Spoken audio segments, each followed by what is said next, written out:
Assalamualaikum.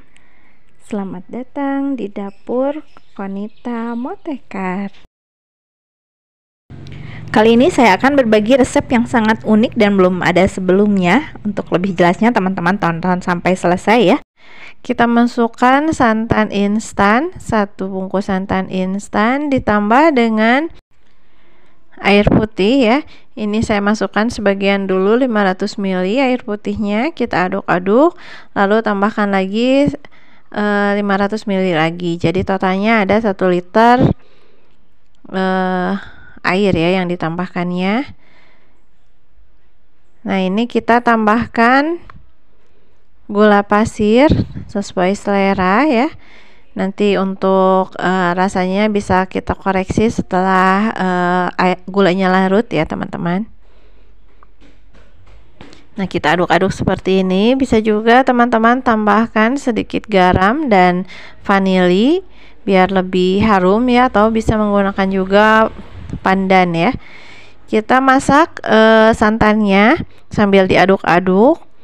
Dan ternyata ini setelah dikoreksi rasanya kurang manis ya teman-teman. Jadi saya tambahkan lagi gulanya. Jadi total gula yang saya pakai adalah 8 sendok makan. Dan karena warnanya kurang putih, santannya kurang kerasa, saya tambahkan lagi 1 bungkus santan instan. Jadi total santan yang digunakan itu 2 bungkus, airnya 1 liter, dan gulanya itu 8 sendok makan ya teman-teman. Kita aduk-aduk, kita masak sampai benar-benar mendidih, meletup-letup biar tidak mudah basi ya teman-teman. Jadi harus benar-benar matang ya. Jadi kalau disimpan agak lama pun ini awet ya. Dan kalau ada sisa bisa disimpan di kulkas. Kalau sudah matang seperti ini akan awet beberapa hari. Nah, ini udah benar-benar meletup-letup, udah mendidih seperti ini. Sambil terus diaduk ya teman-teman, takutnya santannya itu pecah atau terjadi koagulasi. Setelah kuah santannya matang, kita siapkan untuk labunya. Ini saya gunakan labu siam. Kita gunakan sebagian saja, tidak usah semuanya, karena saya bikinnya juga tidak terlalu banyak ya. Jadi secukupnya saja. Nah, ini labunya kita buang dulu bijinya, lalu kita potong-potong. Teman-teman boleh mengupasnya atau sekarang ya sebelum dikukus, atau nanti pas setelah dikukus ya, dikupas kulitnya. Kalau saya nanti aja, jadi ini langsung kita kukus. Masukkan ke dalam kukusan yang benar-benar sudah panas, lalu kita kukus sampai matang, sampai empuk seperti ini. Kita tiriskan. Setelah tidak terlalu panas, baru kita kupas kulitnya ya, bisa dengan sendok seperti ini. Nah, kalau udah dikukus, ngupas kulitnya itu jadi lebih mudah ya, bisa dengan sendok, tidak usah dengan pisau. Tapi itu disesuaikan dengan kemauan teman-teman saja ya, enaknya gimana. Nah, kita kupas kulitnya sambil kita timbang sampai beratnya 500 gram ya kurang lebih. Haluskan labu yang sudah dikupas dan dikukus dan dipotong-potong seperti ini ya. Ini jumlah labunya kurang lebih 500 gram. Setelah dikukus ya, ditimbangnya. Nah, ini setelah dihaluskan, kita masukkan ke dalam panci, lalu kita tambahkan dengan gula pasir.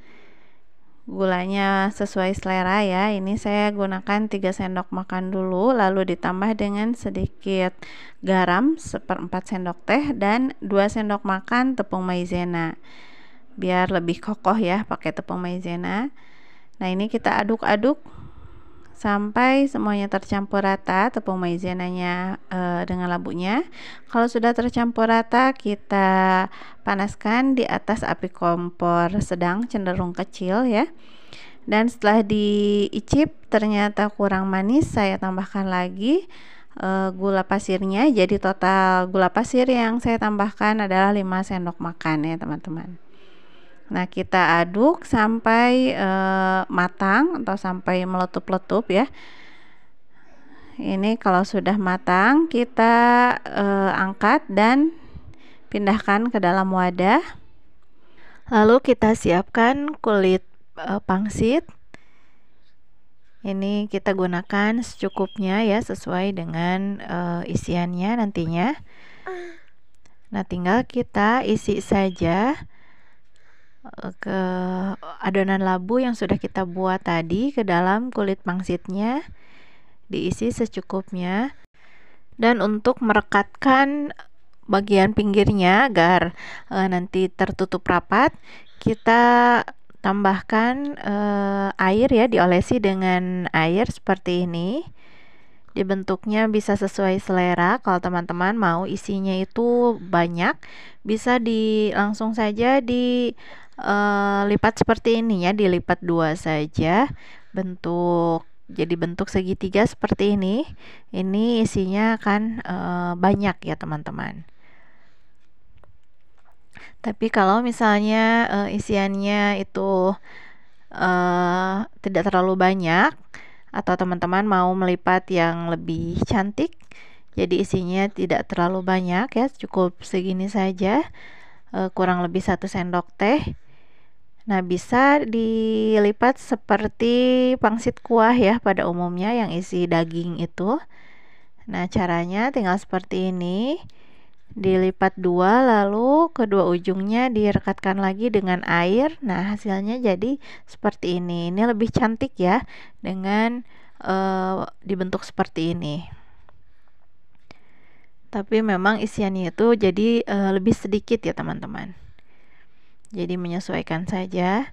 Kalau tidak habis juga, ini olahan labu ini bisa digunakan untuk berbagai macam sajian lainnya. Bisa dijadikan sebagai isian roti, pengganti selai gitu, atau bisa juga digunakan untuk bahan dasar atau adonan pembuatan rotinya ya. Untuk pembuatan roti labu ada di video saya yang ini, teman-teman bisa lihat juga ya, karena itu enak banget, cocok banget dijadikan sebagai ide jualan. Nah, ini setelah dibentuk seperti ini udah ada sebagian, kita rebus sambil membentuk adonan yang lainnya. Bisa kita rebus sebagian dulu biar cepat ya kerjanya. Dan ini airnya bisa ditambahkan juga dengan minyak ya teman-teman, biar tidak saling nempel. Nah, ini setelah matang, kita bisa angkat dan tiriskan. Bisa langsung dimasukkan ke dalam wadah seperti ini, dan kita tinggal tata di mangkuk untuk disajikan ya. Kalau teman-teman tidak mau langsung disajikan, bisa disimpan di dalam kulkas atau freezer ya. Kalau mau langsung disajikan, tinggal kita tuangkan kuah santan yang sudah kita buat tadi, dan ini rasanya enak banget, lebih enak dari kolak ya, kolak walu, kolak atau kolak labu gitu. Karena ini jadi berasa ada kenyal-kenyalnya gitu dari kulit pangsitnya, dan teksturnya itu jadi unik ya. Pokoknya ini belum ada yang jual, jadi bisa banget dijadikan sebagai ide jualan terbaru ya. Selamat mencoba teman-teman, semoga videonya bermanfaat. Terima kasih sudah menonton. Wassalamualaikum warahmatullahi wabarakatuh.